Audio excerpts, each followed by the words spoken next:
Hi, everybody. Thank you for being here. I am between lunch and my presentation, so let me kick in. And I think it's a big pleasure for me and an honor and a stress to talk after Laurent Lemoyle, who used to be my boss, and Tony, who has all the knowledge about what e-commerce. But I think the beauty of it is I did most of my presentation, which is perfect. Now, what we are here to do is really to talk about embracing the e-commerce shift. We believe that there is a major change that is happening.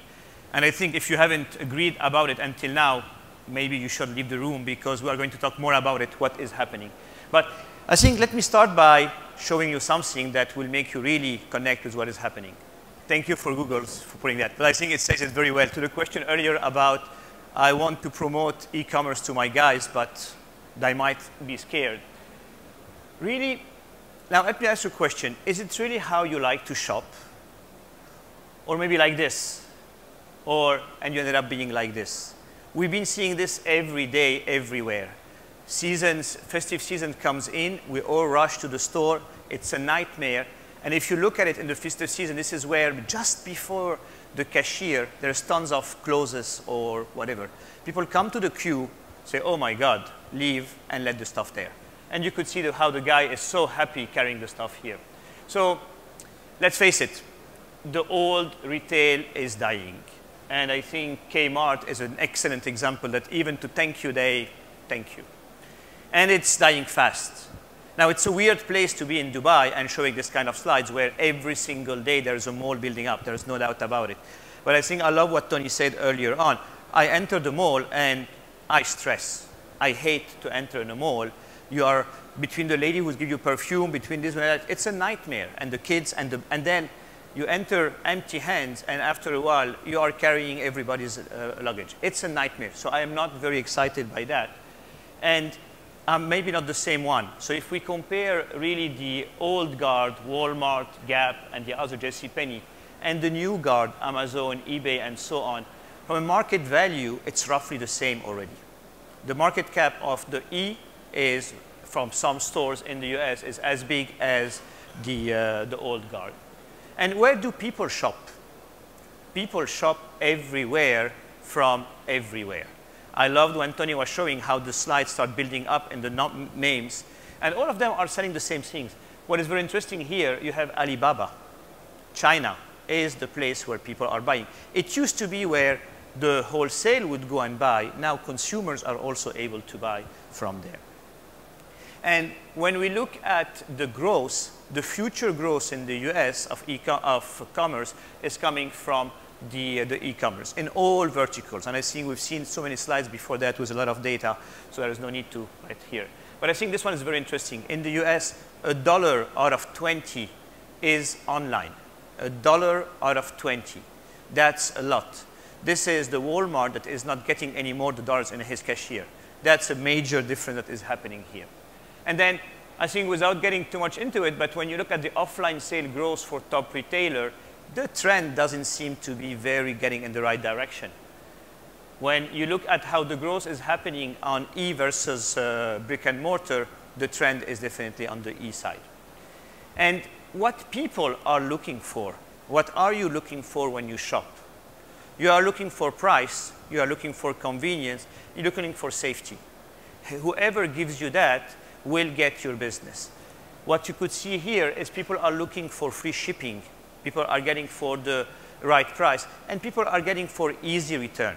Whoever gives them free return, easy return, simple return will make it.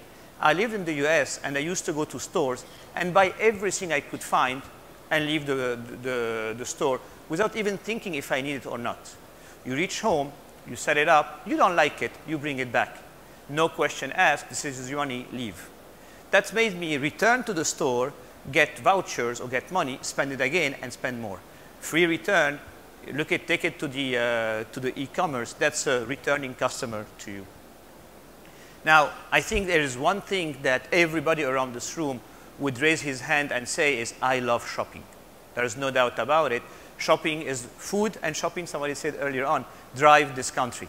And drive, by the way, all the countries. So shopping for me is really an omni-channel.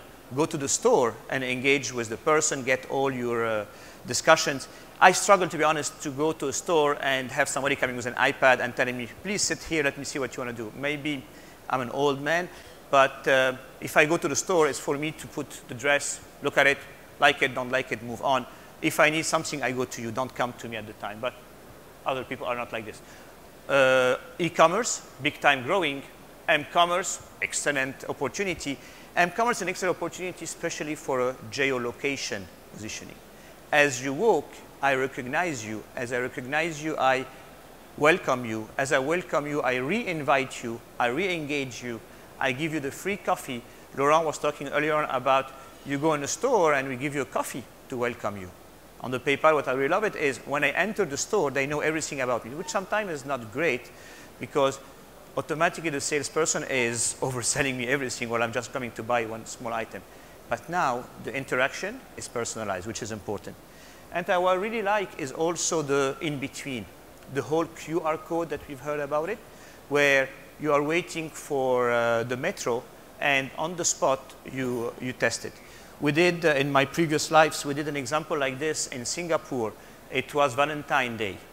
And we blasted across all the MRTs, the subway in Singapore is, have you thought about your loved one? Valentine in 3 days. And we had stuff for her and stuff for him. And on the spot, while I'm waiting for the MRT, poop, I'm sending flowers to her. Problem saved. Or she is sending me the nice card I'm looking for, problem saved. What we haven't realized is him and her share the same email, and we would send the invoice to the email before the article. But at the end of the day, was the right intention behind it. So now it's coming also here. I went online within the region and took some pictures. Géant online. Géant is a very difficult thing to take online. It's fresh food, and they made it. So for me, it's fresh food. You can take it online. That's already you. In a country hot like Dubai, it's a big difference. On the other side, Carrefour is selling online. And what I really liked is you click on any item, the first message that comes on Carrefour.com, security. We are safe, trust us. And that's very important. Why is it very important? Because e-commerce needs trust. PayPal did a study last year. And I think the thing that we discovered most difficult in this region is data. So at the time we said, you know what, let's get our own data. And I love this chart because it shows the growth. And it helped me build my business case in my new life. E-commerce to be 15 billion by 2015. That's great. So I took the main comment that was on to explain this is, and I will bring you to the bottom of it, 10% is already in the region. 90% is cross-border, 10% is domestic. Why? And here, seeing the glass half full, it was already 10%. We could say only 10%. The biggest opportunity is grow the e-trade in this own region, the domestic business. To grow it, what do we need? What consumers tell us? I need to feel safe, and I need to feel convenience, secure payment facilities, and convenience payment method. Perfect. Now I am an e-store. I know that to get the consumer, I need to have the right product, of course. I need to have the right experience, of course. But I need to have the right solutions to attend him. So now let's flip it. What do merchants are looking for? Merchants in all our studies have been telling us, make it easy for me, please. My job is not to do payments. My job is not to do logistics. My job is to bring the right product and be able to deliver it to my consumer. So merchants are saying, make payment easy. Help me make my payments easy. Help me make my integration easy. I am not an IT person. I need to make things simple so I can dedicate my IT people to develop the right experience rather than the right integration. And by the way, I'm short of cash. I'm short of cash because I want to grow and I have limited resources to be able to do it. Let's talk the last point, and we ask merchants, what are your challenges as SMEs as you build your business? The biggest single challenge is the one on the top, is cash flow and capital. We all started our startups, and I am going through the same process. You wake up in the morning, the first thing you do is, how much cash do I have in my in my bank account. Because in a corporation, my lovely years before, money would come. You negotiate at the beginning of the year your budget, and you run with it, and sometimes you are underperforming and overspending, but you don't die. Small enterprises stop immediately. So what do? They go straight to the bank and say, hey, bank, please help me. I need your help. You are bankers. You have money. Can you give it to me? Well, yeah, of course. We are very little flexible. And by the way, we take a long time. We decide when to give you the money, not when you need it. And we might not approve you. And you know what? I need a lot of information from you. So all these are the complications that frustrate the SMEs. So when you ask SMEs, they say, guys, what do you want? Well, I want to adapt. I want you to adapt to my needs. My cycle is different. I do a lot of sales for Ramadan. So 6 months before Ramadan, I need to buy inventory. But I cannot pay you yet. I can pay you in 6 months. Can you help me here? So flexible repayments. If I need money, I don't have security to give you. So if you ask me for security, I'd rather not give you the money I have so I can use it myself, and so on and so forth. And what is very exciting to me is, if anybody who had talked to me in a one-on-one would have heard me saying, I hate COD. And I'm going to say it one more time.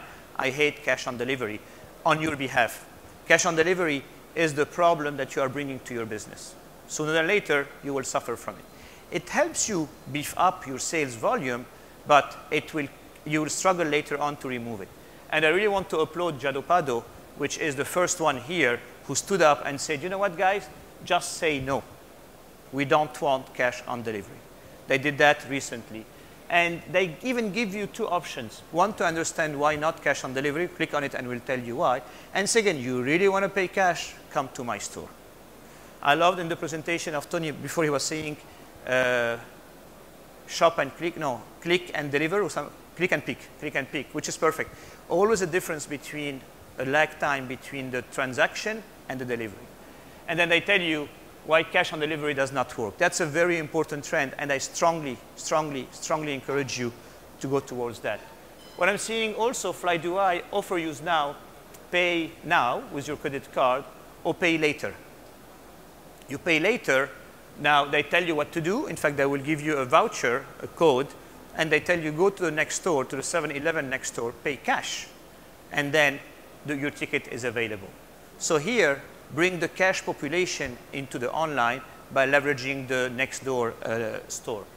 And finally is the lockers. We talked about it also again earlier on. My time is precious, and I'm not at home.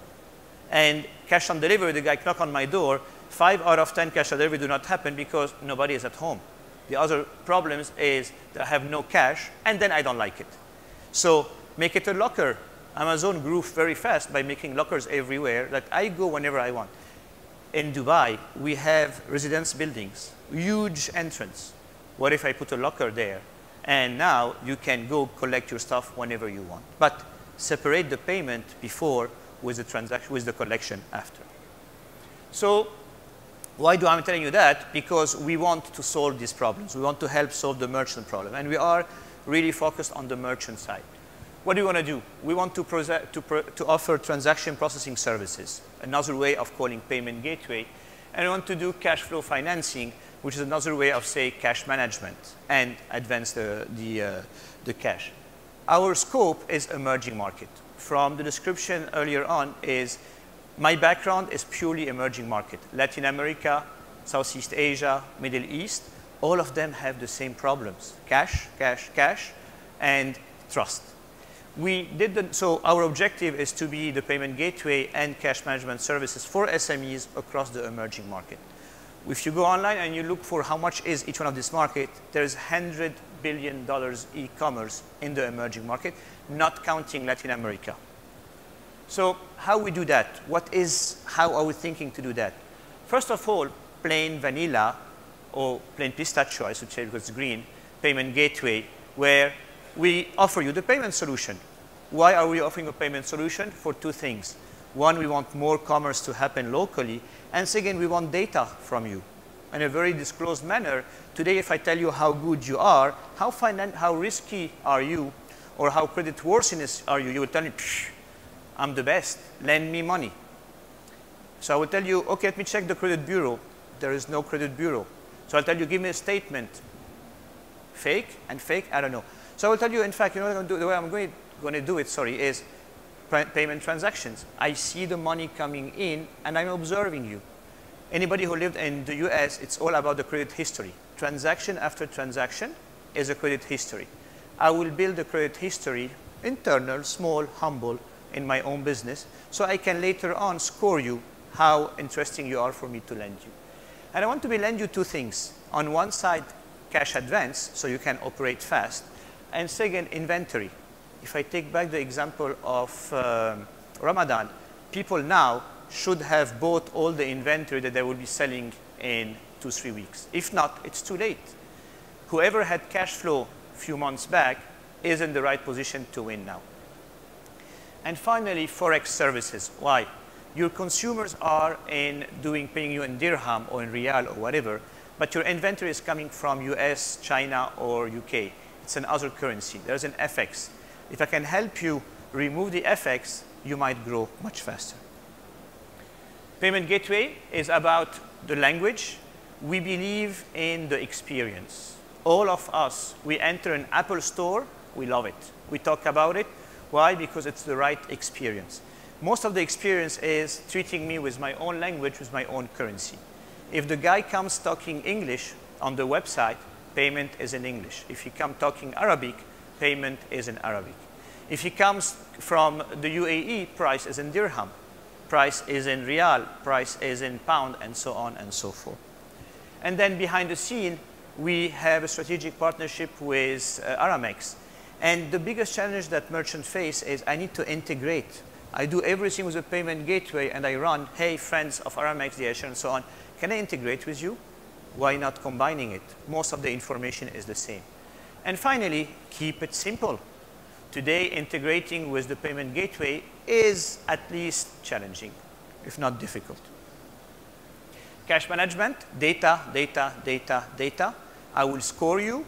I will also score the buyers that come to you.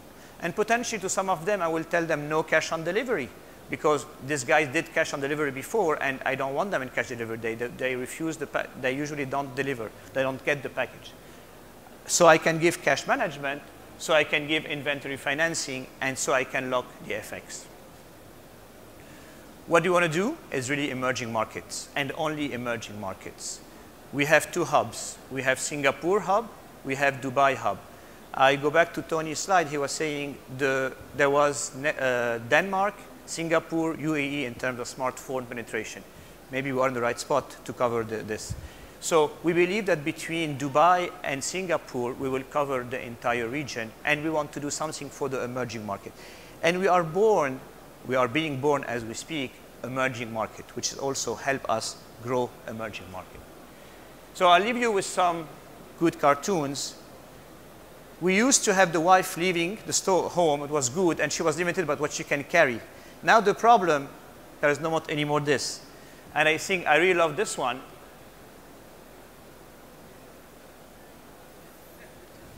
It happens, right? Shukran.